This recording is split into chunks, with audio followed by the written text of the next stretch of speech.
on this episode of the Backcountry Vagabond. Gee, Dad, I don't know. This is a really bad feeling. And you know that's quality. This is your Backcountry Vagabond, Greg Sydenham, inviting you to join me for a backcountry adventure.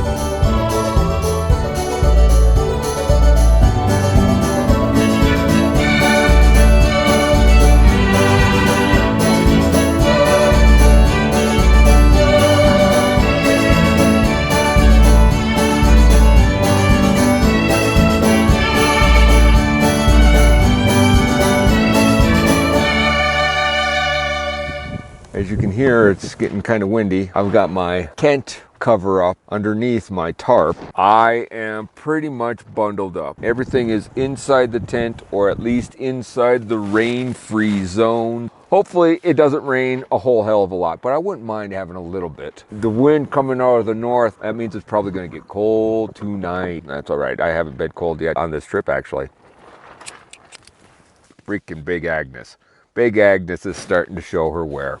She softened up quite a bit last night, and I had to blow her up before I was ready. But I think that leak is getting worse. It was a slow day. I didn't catch a fish for breakfast, right? So I go down to the lake and I eat breakfast. Of course, I take my fishing rod. I see a couple of fish. I catch a couple of fish. Like a dumbass, I let a couple of fish go. So now instead of having 2 fish for dinner, I have 1 fish for dinner because I let 2 go. Well, I'm not hungry by any stretch of the imagination. I'm not exactly 2 fish for dinner kind of night. Batteries are going quick. And then when it's cloudy, how the hell am I supposed to use a solar panel to charge? You tell me.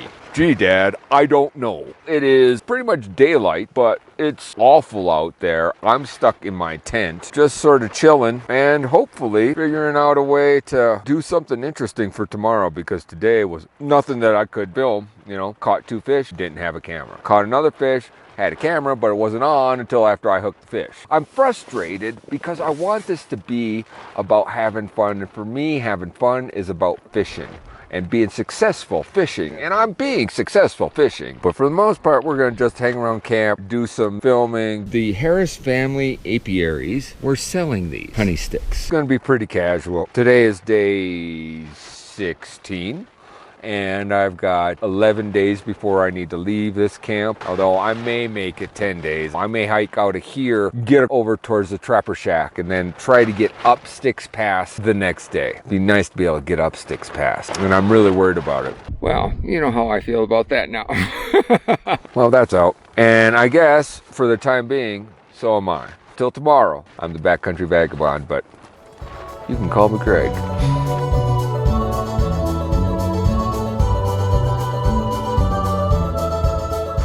It's been a good day today.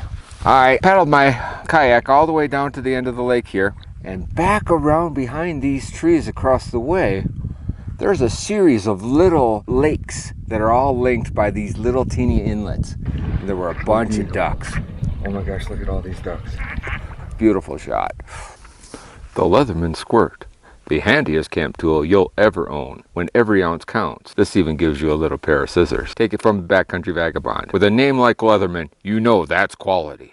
So as part of the stoner calendar, my nightly ritual is to have a joint after dinner every night. Now, it's rare that I smoke a joint. What I do is I smoke a little bit now, and then I smoke a little bit before my nap in the morning, and then I smoke a little bit after I go swimming. And you know, when I was young, I read Ernest Hemingway's The Big Two-Hearted River, and it really struck a chord in me. It's Hemingway, so it's simple and poetic and well told.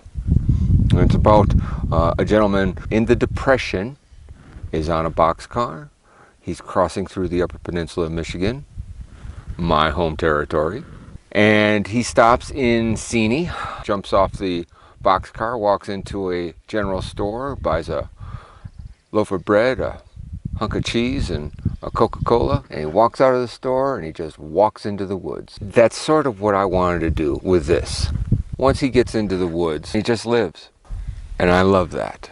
There's something inspired about it. The whole country goes to hell tomorrow. Can I stay back here for 6 months? It's a tempting proposition, I'll tell you what. Honey stick, my sweet old little honey stick. This is just such a great place and a great time. I don't want to see anybody else out here, but you should be taking advantage of your national parks, your state parks. You should be out here catching fish for dinner. Anybody can do this. Anybody can do this. All right, I'm gonna go. I'll talk to you later.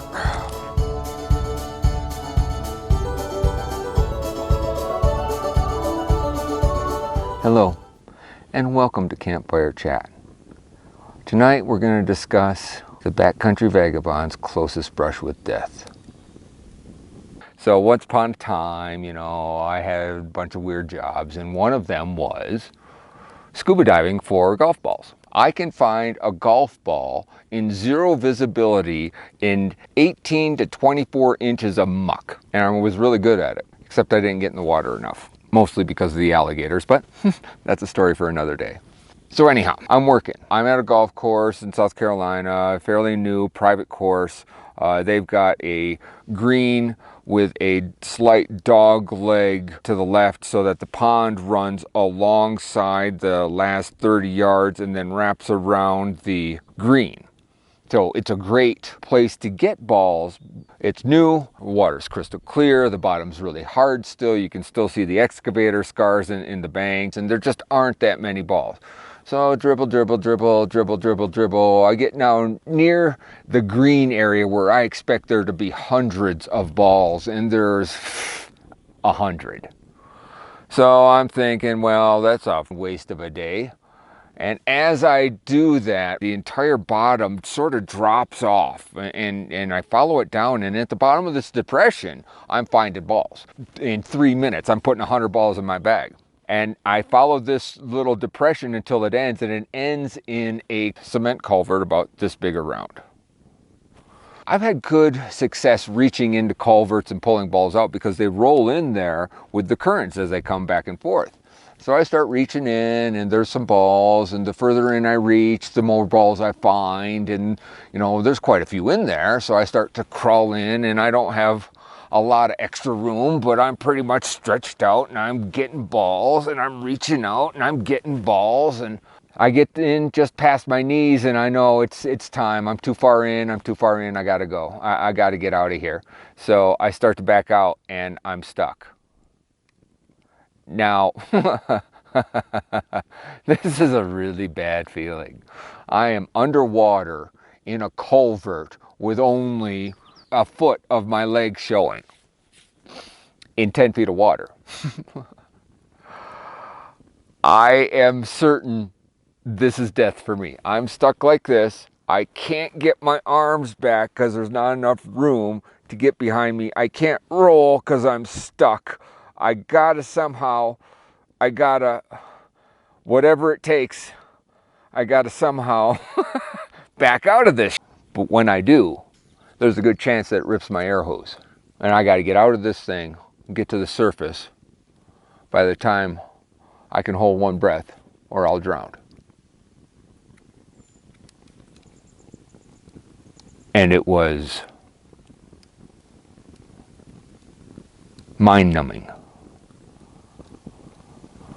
Those 5 minutes were the scariest moments of my life. Knowing I'm going to die. Knowing I'm going to have to do something that's going to make me die. So there I am, thinking about how they're going to find my body because the culvert from one lake to another doesn't drain properly.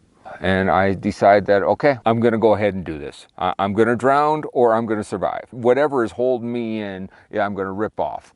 All right, if that cuts my air hose, then as soon as I hit the entrance of the culvert, I've got to grab that air hose and put it in my mouth so that I can get some air to get to the surface. I still have my bag of balls. I still have my weight belt. I don't want to be dropping everything to go, but I will if I have to. So I say a little prayer. Actually, there were quite a few little prayers mixed in here. And I decide to go. And I can't get out. And now I'm really freaking worried. I mean, I'm really, really worried. So I go again, and I felt like it gave a little bit. So I'm thinking, okay, all right, one big one, and I'll go. And I go, one big one, and I get free. And as I'm backing out as fast as I can, because I don't know if my air hose is still working, but I'm still breathing, I look up, and it's a piece of rebar tying steel. It was one of those rebar ties where you wrap it around the rebar, you spin her tight.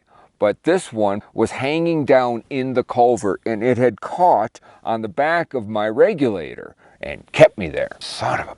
I've been closer. I mean, I've been closer to death.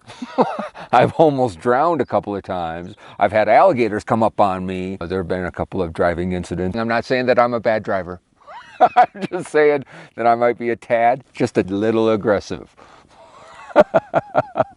And then there was the cliff climbing thing in college. Yeah, there have been some times when I've been close to death, but that one is the one that sticks in my mind because I had the time to contemplate, I'm gonna die.